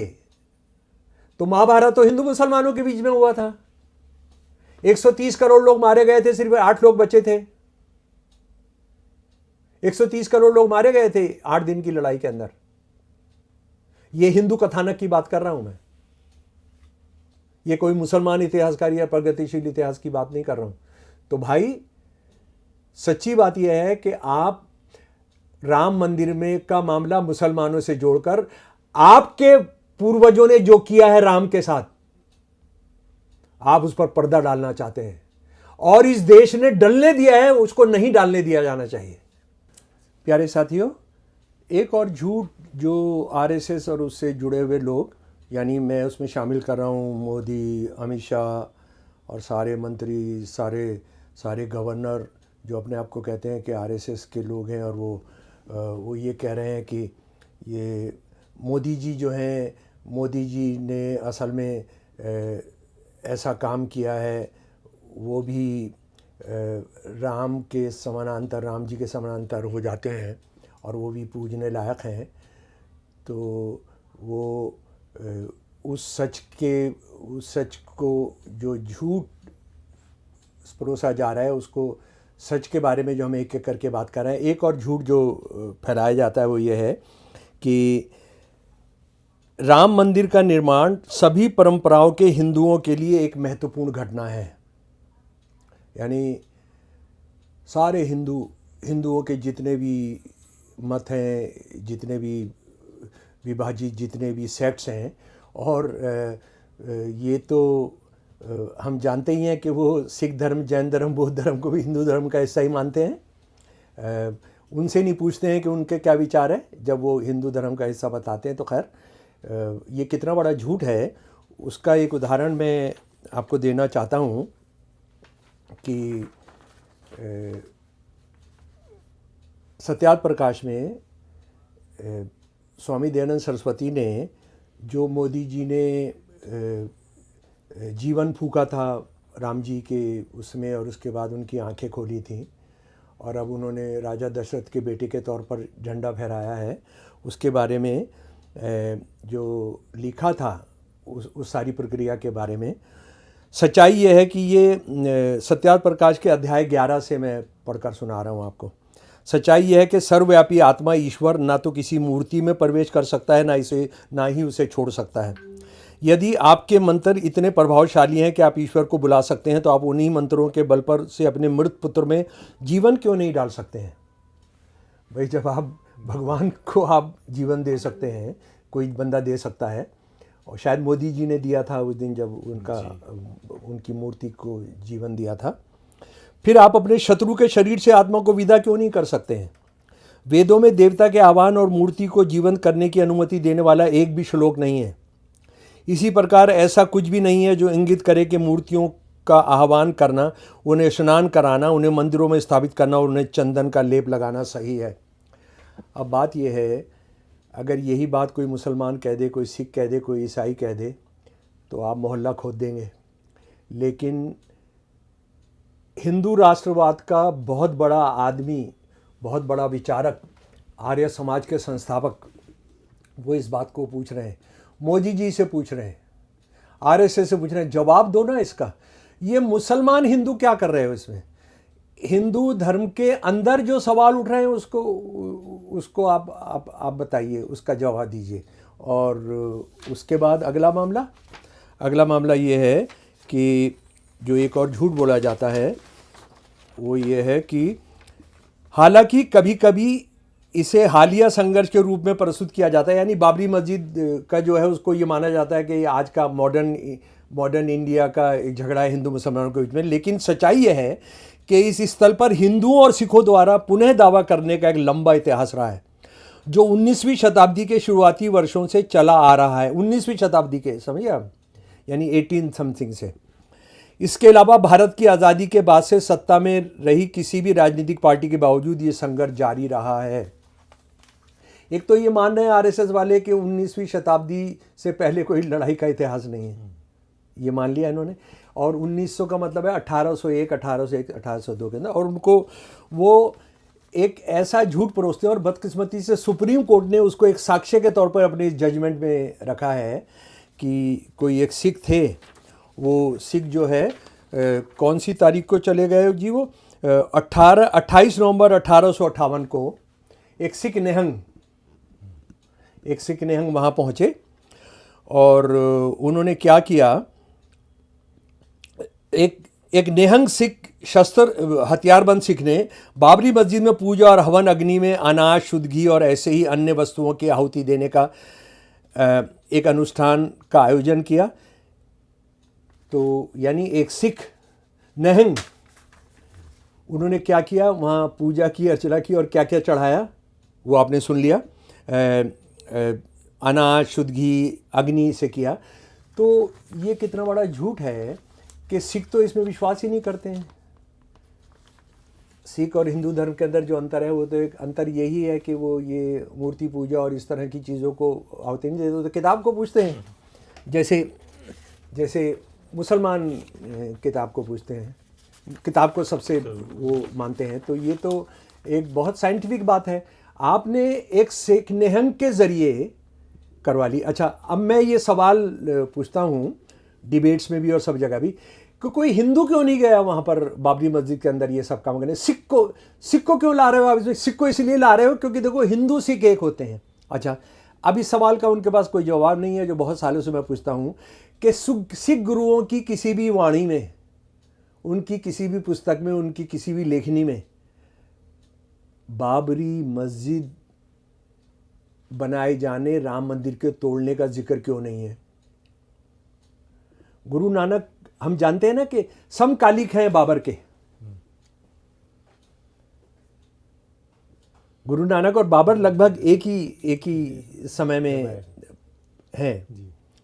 वो एक बादशाह बनता है और वो एक गुरु बनते हैं जो भारतीय समाज के अंदर जातिवाद, औरत पर हिंसा और ये सारा पाखंड जो है, जो पंडे और ये सब करते हैं, तो वो उसके ख़िलाफ़ उन्होंने किया। और ये कितने हमारे सुनने वाले जानते हैं कि जो प्याऊ जो शुरू किया, पानी का प्याऊ, वो कोई भी पी सकता है, वो जातिवाद को तोड़ने का एक बहुत बहुत ज़बरदस्त तरीका था। क्योंकि उसमें पीने वाला तो क्या है वो अलग सवाल है, पिलाने वाला कौन है ये कोई नहीं पूछता था। और इसको खासतौर पर समझा जाना चाहिए कि आज़ादी से पहले हमारे देश में रेलवे स्टेशन पर हिंदू प्याऊ होता था, मुसलमान पानी होता था, हिंदू पानी होता था। उसमें आप देखिए जातिवाद को तोड़ने का कितना मजबूत तरीका था। और ये सिख गुरु किस चीज़ के लिए जाने जाते हैं उसका मैं एक उदाहरण जो हमेशा मुझे बहुत प्रेरित करता है हर तरह के बंटवारे के ख़िलाफ़, कि एक सिख गुरु जो हैं अयोध्या गए थे, तो वहाँ उन्होंने देखा कि कुछ पंडित जो हैं या कुछ धार्मिक लोग जो हैं वो सूरज को पानी चढ़ा रहे हैं। तो ये गुरु जो थे, माफ़ कीजिएगा मैं उनका नाम भूल जा रहा हूँ, शायद गुरु गोविंद सिंह जी थे। तो इस महान गुरु ने पूछा कि क्या कर रहे हो? कहने लगे कि वो हम सूरज को पानी चढ़ा रहे हैं। तो उन्होंने क्या किया, वो पूरब की तरफ चढ़ा रहे थे, पश्चिम की तरफ जो पंजाब था इनका जहाँ थे उधर पानी चढ़ाने लगे। तो वो पंडे बहुत नाराज़ हो गए, या जो भी पानी चढ़ा रहे थे वो नाराज़ हो गए। उन्होंने कहा कि आप ये क्या कर रहे हो, तो आप बड़ी दुर्गति कर रहे हो आप ये सब करके। उन्होंने कहा क्या हुआ, आप क्या कर रहे थे? हम तो सूर्य को पानी चढ़ा दो। पूरा सूरज जो है करोड़ों किलोमीटर दूर है, मील दूर है। मैं अपने खेत को पानी दे रहा हूँ, मैं यहाँ से पंजाब में जो मेरा खेत है मैं उसको पानी दे रहा हूँ, जो तुम्हारा करोड़ों मील जा सकता है तो मेरे यहाँ भी जा सकता है। तो इस तरह से वो चुनौती देते थे। और ये जो गुरु हैं अयोध्या भी गए हैं, इसके साक्ष्य हैं, इसके सबूत हैं। लेकिन कोई उन्होंने इस पर लिखा हो कि वहाँ देखो बाबरी मस्जिद बन गई है। क्योंकि बाबर तो जैसा मैंने बताया कि गुरु नानक जी के प्रकाश में आने से के साथ ही वो जन्मा और उसका राज यहाँ स्थापित हुआ। तो आप कितना झूठ बोल सकते हैं कि ये हिंदू ही नहीं, हालांकि हिंदू कौन होता था, हिंदू तो वो होता था जो आर्यन होता था, जो संस्कृत बोलता था, जो आपके हिसाब से जो वेदों को मानता था। लेकिन बहुत सारे हिंदू तो उसके बाहर ही होते थे और आप ही बाहर रखते थे। तो ये भी एक कि ये सब हिंदुओं का प्रोजेक्ट है, ये झूठ है। इसके बाद एक और झूठ जो बोला जाता है, एक ये है कि आपने मस्जिद तोड़ दी, कोई रोने वाला नहीं, कोई बोलने वाला नहीं, न्यायपालिका सुप्रीम कोर्ट आपकी जेब में बैठी है, हिंदुत्ववाद की जेब में बैठी है, गोद में बैठी है, कुछ भी कह लीजिए। मुझे कोई भी टर्म यूज़ करने में मुझे ज़रा से भी हिचक नहीं है। और वो तो कैसे बैठी थी, वो तो चंद्रचूड़ साहब ने बता ही दिया कि मैंने भगवान से संपर्क किया, उनको मैंने पता नहीं ईमेल के ज़रिए किया या कैसे किया, जवाब कैसे आया, या व्हाट्सएप के ज़रिए किया होगा, कुछ ना कुछ तो जवाब आ गया कि नहीं तुम ये फ़ैसला कर दो। तो उन्होंने मंदिर बनाने का फ़ैसला करवा दिया था। तो ये हम जो है देखिए, हमने मस्जिद तोड़ ली, लेकिन देखिए हमारा कितना बड़ा दिल है, हमारा कितना बड़ा दिल है कि हम एक मस्जिद बनाने की भी इजाज़त आपको देते हैं। वो मस्जिद बनी नहीं है, कभी नहीं बनेगी। और उसमें क्या क्या झूठ बोला गया। 22 किलोमीटर दूर बनाने वाली मस्जिद भारत की सबसे बड़ी मस्जिद होगी। मस्जिद मोहम्मद बिन अब्दुल्ला नाम से बनने वाली इस मस्जिद में एक बार में लगभग 9000 नमाजियों के बैठने की व्यवस्था होगी। आप ये जो हिंदूवादी ग्रुप्स हैं, ज़रा इसको जाके देखिए। अरे मुसलमानों पर तो इतना एहसान कर दिया, वो तो मस्जिद वैसे ही गिरने वाली थी, ये तो हमने जो मस्जिद बने तो दुनिया की सबसे बड़ी मस्जिद होगी और क्या क्या होगा। अच्छा, अब ये सबसे बड़ी मस्जिद जो है, जामा मस्जिद श्रीनगर में 33,000 नमाजी एक साथ नमाज़ पढ़ सकते हैं। ठीक है जी।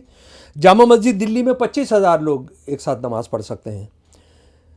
ताजुल मस्जिद भोपाल, मक्का मस्जिद और जामा मस्जिद आगरा, तीनों में 10,000 से ज़्यादा नमाजी नमाज़ पढ़ सकते हैं, वज़ू कर सकते हैं। तो अयोध्या की सबसे बड़ी मस्जिद बताई जा रही है। मतलब कुछ भी बोल सकते हैं, किसी को भी झूठ बोल के अफवाह फैला सकते हैं। और आप माल जब्त करके, आप किसी की दुकान पर कब्जा करके उसको ये कह के तू रिक्शे के पैसे ले और ये सामान लेके अपना चला जाए, आप ये सब कर सकते हैं, इसकी आप गुणगान कर सकते हैं। ये आरएसएस वाले ही कर सकते हैं, ये मोदी ही कर सकते हैं, ये अमित शाह ही कर सकते हैं, ये विश्व हिंदू परिषद ही कर सकता है, कोई और नहीं कर सकता है। अच्छा, अब एक और जो अहम बात है कि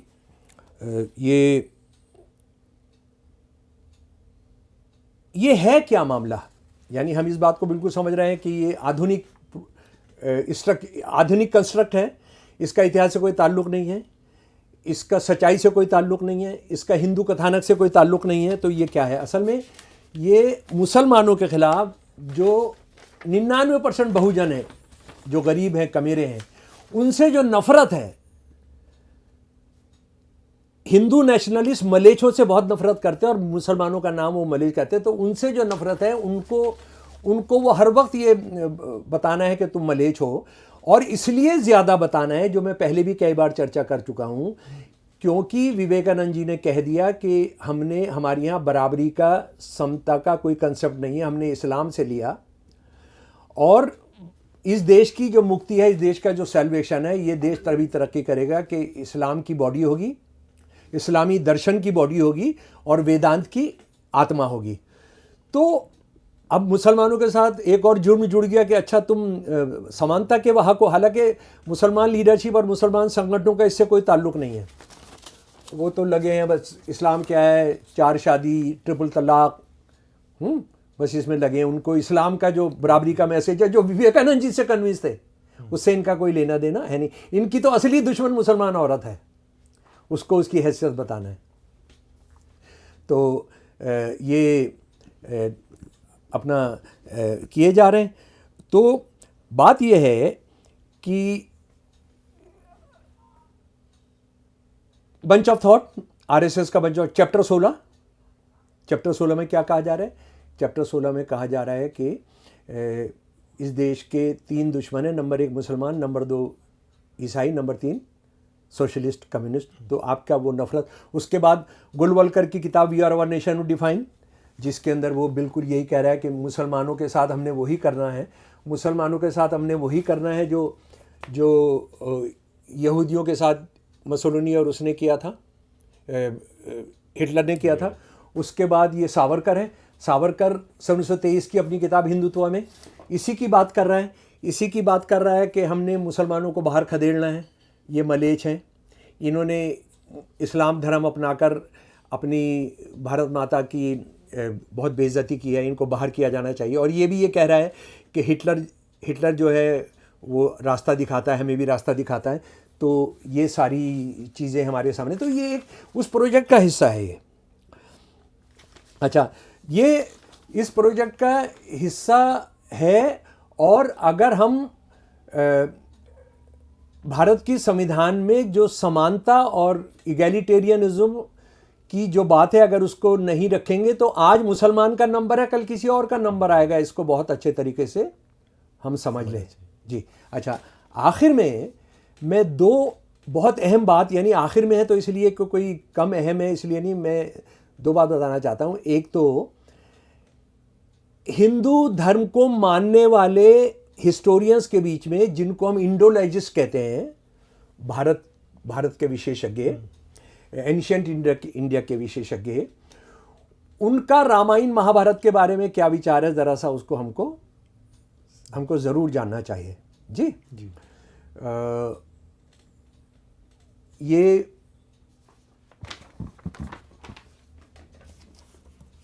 स्वामी विवेकानंद का मैं बार बार जिक्र करता हूँ क्योंकि मैं उनका फ़ैन हूँ, मैं उनको बहुत पढ़ता हूँ।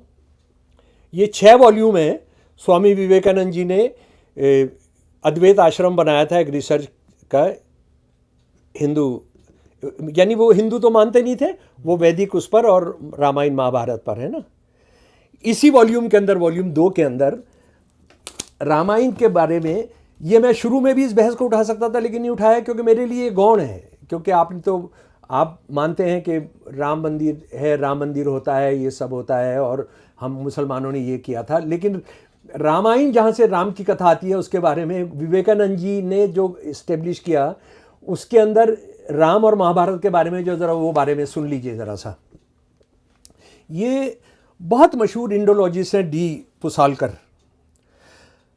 उन्होंने कंपैरिजन किया है रामायण और महाभारत का। ज़रा सा सुन लीजिए थोड़ा सा 1-2 मिनट, क्योंकि मैं सोच रहा हूँ कि कुछ मेरे बच्चे बच्चियाँ, भाई बहन जो हैं वो बौद्धिक तौर पर भी इसको समझना चाहेंगे।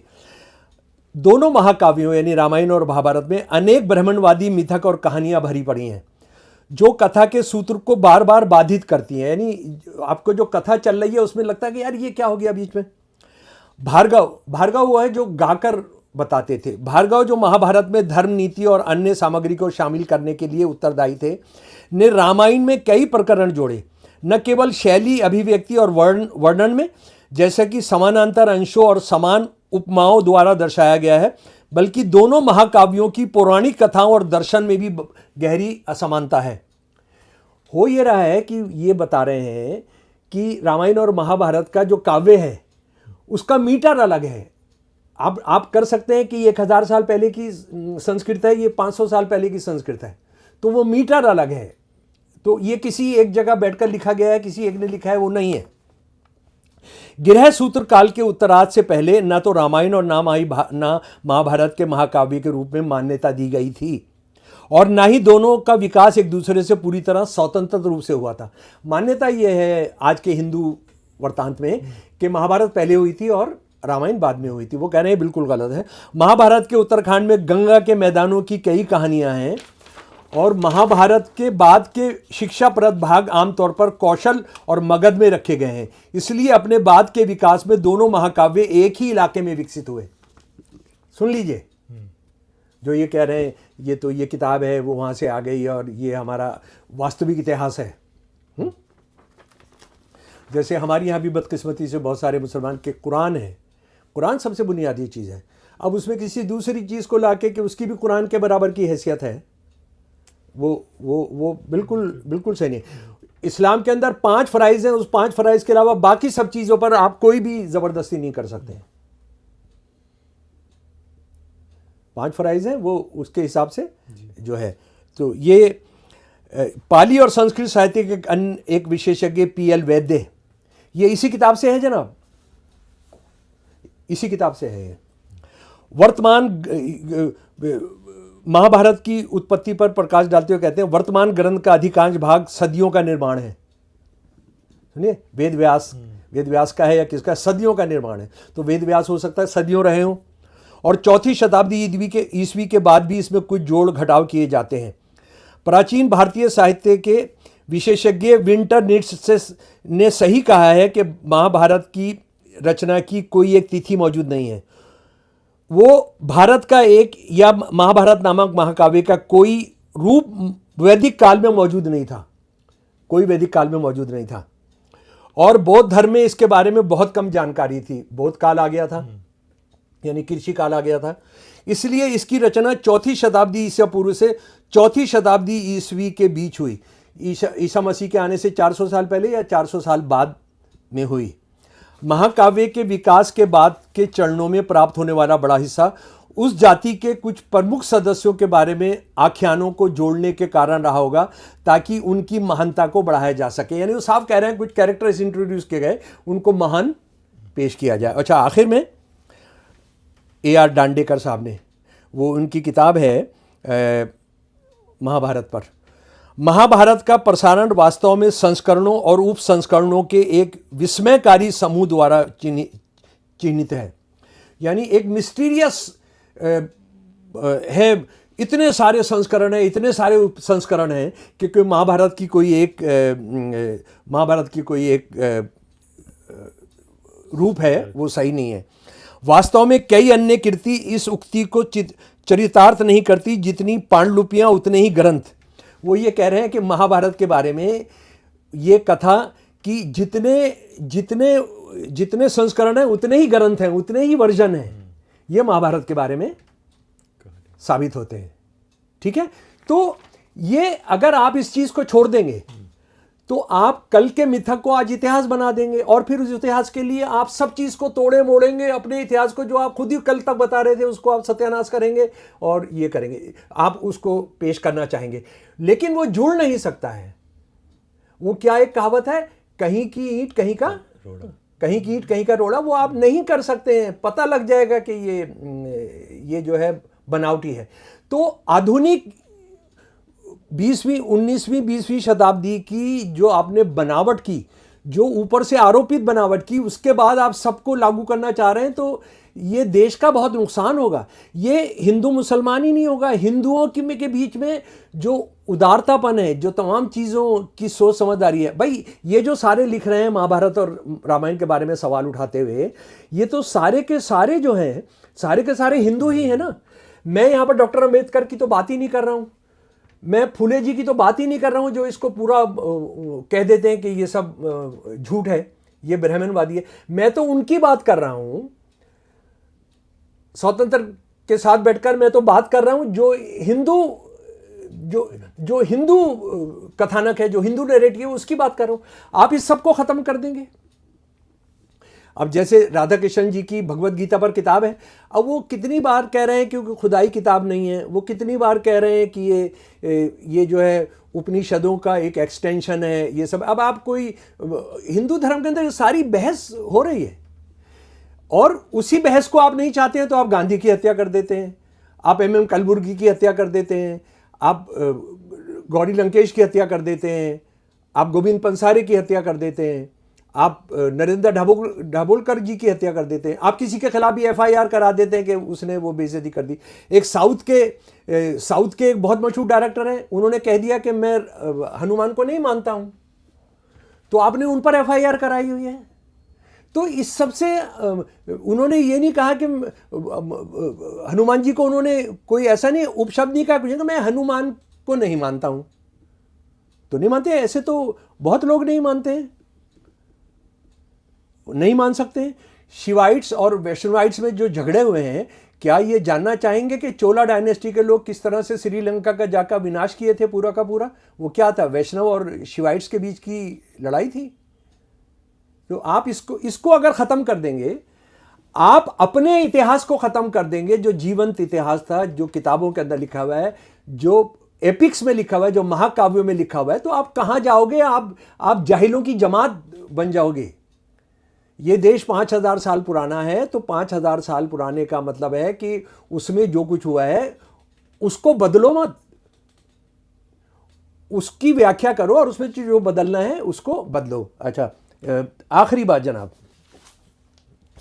एक तो ये बात बिल्कुल तय है कि राम मंदिर का जो सवाल है और राम मंदिर को बनाने का है, मैं फिर बहुत जोर देकर कहूँगा कि जो हिंदुओं की ऊंची जातियों ने, हिंदुओं के शासक वर्गों ने जो भगवान राम के साथ किया और वो महाभारत के अंदर भी किया, उसका आप बदला नहीं लेना चाहते हैं, उसको उनको चिन्हित नहीं करना चाहते हैं, उनसे हिसाब किताब नहीं करना चाहते हैं, तो आपने गरीब मुसलमानों को पकड़ लिया है। आपको अगर नैतिक और जरा से भी लीगल और ईमानदारी की बात है तो आपने सबसे पहले उनको चिन्हित करिए जिन्होंने भगवान राम को भेजा था वनवास के लिए, और उसके बाद जिन जिन लोगों ने उनको परेशान किया। फिर आप शिव सबसे बड़े भक्त गोस्वामी तुलसीदास रावण के बारे में कहते हैं कि वो शिव का उनसे बड़ा कोई भक्त नहीं था। तो इसको आपने साफ करना पड़ेगा। अच्छा, नहीं, मैंने एक बात नहीं, दो बात कहनी है। मैं ये बताना चाहता हूँ कि बाबरी मस्जिद के विध्वंस के साथ जो मेरा और मेरी पत्नी नीलिमा शर्मा का जो ताल्लुक़ है वो ये है कि हम क्योंकि कम्युनलिज्म और इस सब पर करते हैं, नुक्कड़ नाटक करते हैं, बहुत सारी जगह जाते हैं, रिपोर्ट्स तैयार करते हैं।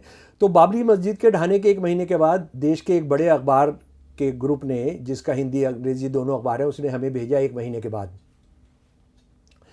1 महीने के बाद जो वहाँ पर भेजा तो हम वहाँ पर गए, तो वहाँ पर अभी अखबार वालों ने उस तरह से जाना शुरू नहीं किया था, डर का माहौल था, ये सब था, और क्या क्या कर्फ्यू लगा रहता था। ये कर्फ्यू तो खुल गया था उस वक्त में। तो वो जो हो रहा था वहाँ पर, वो मैं उस बारे में आपसे ज़रा सा बताना चाहता हूँ।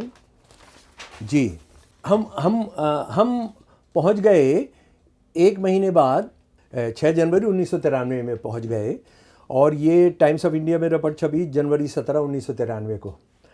इसमें जो जाकर जो देखा, जो मैं पहले भी कहता रहा हूँ कि जिसमें भी आप हिंसा में जलाते हैं वो कहीं ना कहीं हिंदुत्ववादी संगठनों का ताल्लुक होता है। यहाँ पर मुसलमानों को रज़ाइयों में बांध कर और उसको सुलगा दिया, जैसे सिखों के गलों के अंदर उन्होंने अपने वो टायर डालकर जलाया था।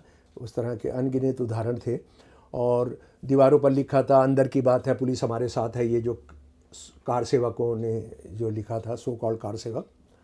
और ये भी इससे पहले हम लोग इस बात को भी इस देश के सामने रख चुके थे कि कानपुर के अंदर 4 दिसंबर 1992 तक ABP का कानपुर के अंदर नेशनल सम्मेलन था, जिसमें दलाई लामा जिसमें वहाँ पर थे, और बाबरी मस्जिद का ढांचा बनाकर उसको गिराने का वहाँ प्रैक्टिस किया गया था, और इन्हीं लोगों ने बेसिकली गिराने में हिस्सेदारी की थी। और वहाँ जो बातें कुछ समझने की हैं कि वहाँ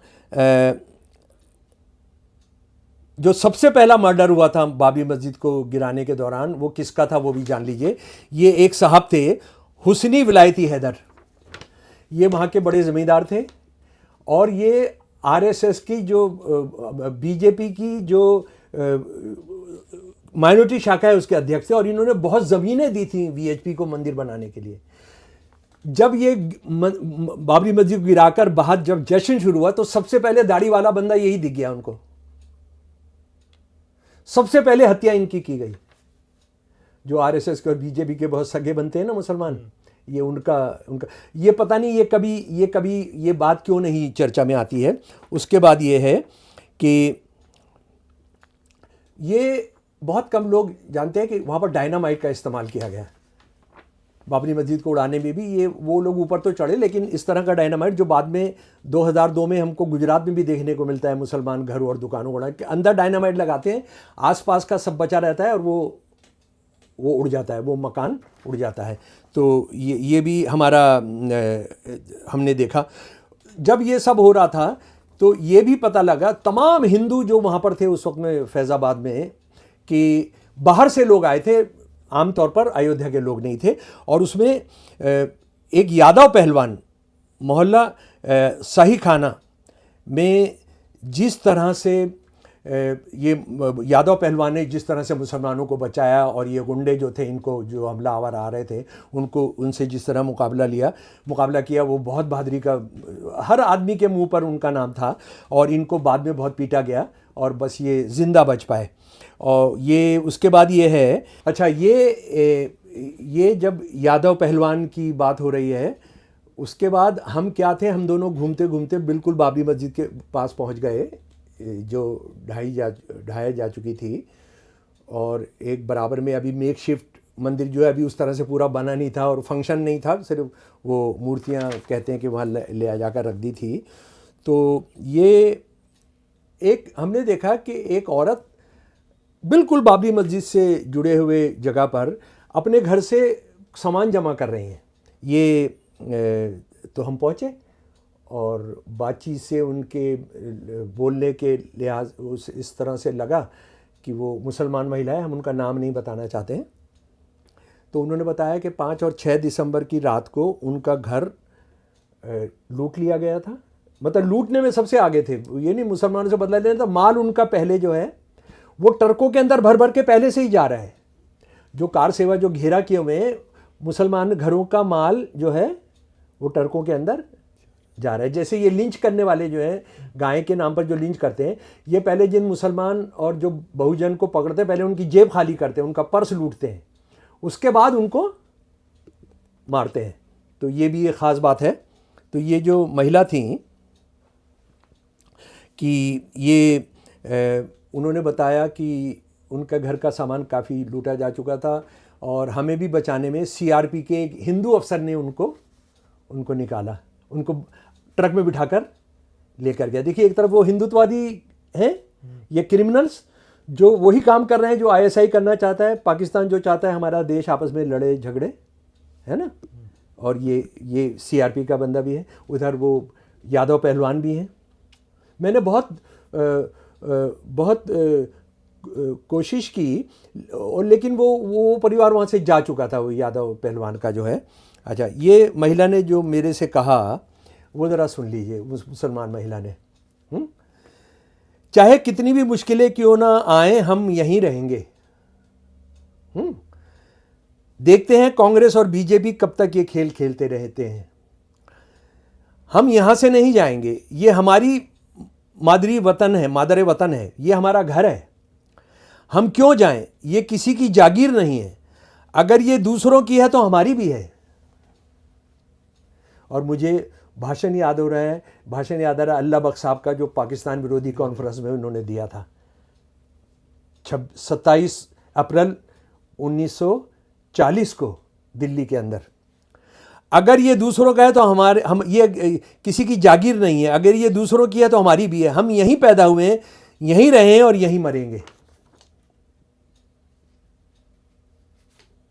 अच्छा, आखिरी बात, कई बार मेरा ये हो जाता है, मैं ये कहता रहता हूँ आखिरी बात, लेकिन फिर आगे हो जाता है आखिरी, अब सचमुच में आखिरी है।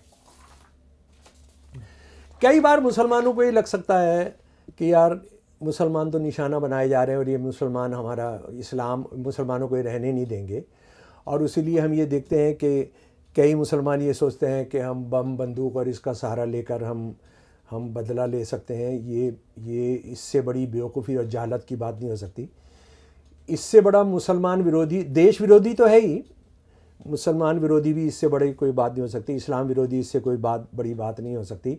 क्योंकि हम देखते हैं कि ये बाबरी मस्जिद हो या कोई दूसरा हो या गुजरात हो, वो हिंदू मुसलमान सवाल नहीं है, वो हिंदुत्ववादी एक दर्शन है जो बहुत पुराना है, जो 1857 के बाद से ही चला आ रहा है कि हिंदू मुसलमान साथ नहीं रह सकते, इनको लड़ना चाहिए। और आरएसएस का तो जो श्यामा प्रसाद मुखर्जी है उसने कहा कि हिंदू और मुसलमानों की गृह युद्ध भारत में होगा ही। ये बहुत पुराना, इनका 125 साल पुराना एजेंडा है इनका, ये 100 साल पुराना भी नहीं है। ये तथागत रॉय जो त्रिपुरा का गवर्नर था, आरएसएस का आदमी, उसने भी कहा था कि सिविल वॉर किससे होगी, जुल्म के खिलाफ नहीं, महंगाई के खिलाफ नहीं, बलात्कारियों के खिलाफ नहीं, अमेरिका के खिलाफ नहीं, पाकिस्तान के खिलाफ वॉर नहीं, मुसलमानों के खिलाफ होगी। ये उनका वो है, उनका एक नारा है। तो ये ये उसको करना चाहते हैं। हमने उसका शिकार नहीं होना है, हमने आरएसएस की किसी भी चीज़ का इस्तेमाल नहीं करना है, क्योंकि मैं आपको ये बताना चाहता हूँ कि आरएसएस सिर्फ मुसलमानों को निशाना नहीं बना रही है। हमने इस बात पर बहुत अच्छे तरीके से चर्चा की है कि उनका जो दर्शन है वो हिंदू विरोधी है, वो औरत विरोधी है, क्योंकि वो मनुस्मृति को लाना चाहता है और मनुस्मृति मुसलमानों के खिलाफ नहीं है। मैं जो मुसलमान नौजवानों को खासतौर पर बताना चाहता हूँ कि उन्होंने क्या क्या किया है। देखिए, सन 1983 का असम का मसेकर, जिसमें बंगाली मुसलमान थे, उसके बाद 84 का सिख कत्लेआम, जिसमें हिंदू राष्ट्रवादियों का बड़ा हिस्सेदारी थी। कांग्रेस ने कॉल दिया था, अंजाम इन्होंने दिया। उसके बाद आप बाबरी मस्जिद हो, उसके बाद आप गुजरात हो, उसके बाद आप 2007 का ये कंधमाल का हो, उड़ीसा का, जहाँ ईसाइयों को, मतलब ईसाई ननों को रेप किया गया। और इन्होंने क्या हिंदू बहुजनों को छोड़ा है? यानी ऊंची जाति के लोगों ने, जिसको आरएसएस रिप्रेजेंट करती है, उनको छोड़ा है? बिल्कुल नहीं छोड़ा है। ये हर 2-3 साल के अंदर एक बड़ा बहुजनों के खिलाफ, जो हिंदू हैं, चतुर्वर्णा का हिस्सा हैं, उनके खिलाफ जो हुए हैं, कौन, सन 1968 का किल्वेमनी मैसेकर, सन 1997 का, ये फिर तमिलनाडु में 2013 का, फिर तमिलनाडु में कत्लेआम बहुजनों का 2012 में, फिर तमिलनाडु में कत्लेआम 1985 में, आंध्र प्रदेश में जब वो एक था, आंध्र प्रदेश एक ही था, उसमें कत्लेआम, सन 1991 में फिर आंध्र प्रदेश में कत्लेआम, सन 1996 में बिहार, सन 1997 में लक्ष्मणपुर बाथे बिहार, सन 1996 में बथानी टोला, सन 1997 में रामाबाई अंबेडकर नगर कत्लेआम, 2006 में खेरलांजी मसेकर, 2014 में जवखेड़ा मसेकर महाराष्ट्र में, 2000 के अंदर कर्नाटका के अंदर बराबर कई बार कत्लेआम हो रहे हैं। झज्जर के अंदर, हरियाणा के अंदर दशहरे वाले दिन 5 दलित जो 2006 के अंदर दशहरे वाले दिन जो लाइसेंस के तहत खाल उतार रहे थे मुर्दा गांव की, उनको कैसे जलाकर मारा गया था जी। उसके बाद मिर्चपुर हरियाणा में 2011 में कत्ल, 2015 में डंगवास राजस्थान के अंदर कत्ल। और उसके बाद कितनी दास्तानें हैं कि आप घोड़े पर जा रहे हैं दलित तो उसको मार देना, मूंछ है उसकी, उसको जान से मार देना, पगड़ी बांधे हुए उसको मार देना, मंदिर के अंदर चला गया है तो उसको मार देना। तो ये जो है, ये लगातार हो रहा है। और मतलब क्या है? मतलब ये है कि एक तरफ ये हिंसा है मुसलमानों के खिलाफ, ईसाइयों के खिलाफ, सिखों के खिलाफ, ये सारे कत्लेआम हैं बहुजनों के खिलाफ, इन पर किसी को सजा नहीं होती है, किसी को सजा नहीं होती है फाइनल। इसको बदलना होगा, इस लड़ाई को लड़ना होगा। दूसरी तरफ अगर इनमें से कोई भी हिंसा में शामिल होता है, हिंसा करता है, तो उसको उसके जन्मदिन पर भी फांसी दी जा सकती है। उसको अगर पहले वाले ऊंची जाति के लोग हिंसा कर रहे हैं, मेजॉरिटी के लोग हिंसा कर रहे हैं, तो कमीशन पर कमीशन बैठते रहेंगे। आप नेल्ली मैसेकर को देख लीजिए, अभी 4-5 दिन पहले रपट आई है, उसका कोई मतलब नहीं है, उसकी एफआईआर भी नहीं है। उसके बाद आप किसी को कोई सज़ा नहीं है। लेकिन अगर इनमें से कोई रहता है तो वो तुरंत क्या बनते, डे टू डे हियरिंग होगी, क्या आईएसटी बने, क्या स्पेशल इन्वेस्टिगेटर टीम बनेगी, एनआईए फौरन करेगा और आपको फांसी दे दी, आपको बुलडोज कर दिया जाएगा। तो ये लड़ाई सब पर अलग अलग सब पिट रहे हैं। सबने मिलना चाहिए, सबने मिलकर भारत के संविधान को बचाने की लड़ाई लड़नी चाहिए। बाबरी मस्जिद मुसलमानों पर हमला नहीं है। बाबरी मस्जिद दुनिया के सबसे बड़े प्रजातांत्रिक संविधान, दुनिया का सबसे बड़ा समतावादी संविधान, दुनिया का सबसे जाना जाने वाला सेकुलर संविधान पर हमला है। मुसलमान अगर बचेंगे तो तब ये संविधान बचेगा। दलित बचेंगे जब ये संविधान बचेगा, ईसाई बचेंगे जब ये संविधान बचेगा, सिख बचेंगे जब ये संविधान बचेगा, बौद्ध बचेंगे, जैन बचेंगे जब ये संविधान बचेगा। अगर आप इस संविधान की बचाने की लड़ाई नहीं लड़ सकते तो अकेले अकेले सब मार दिए जाएंगे। तो देखिए, आज ज़रूरत थी बात को समझने की, इतिहास को जानने की, क्योंकि हम लोगों को साथ चलना है। आज की ये ज़रूरत है। आइए साथ चलें और अपने देश को, अपने वतन को वतन बनाएं जो सबके साथ चलता है, जीता है और खिलता है, मुस्कुराता है। उसी हिंदुस्तान की ज़रूरत है। आइए साथ चलें।